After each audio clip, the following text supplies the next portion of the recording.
On the Ickonic.Connect, the news show this week, the West ups the ante in its war with Russia, sending tanks with apparently long-range missiles to follow to its proxy, Ukraine. For those who have believed up to this point that this was just a war between Russia and Ukraine, welcome to the real world. This is what was planned all along.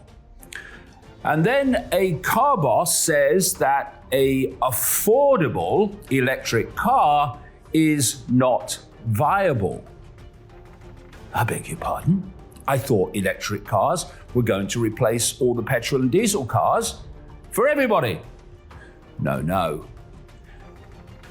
The mass of the population is not planned to have any car once the petrol and diesel vehicles are gone.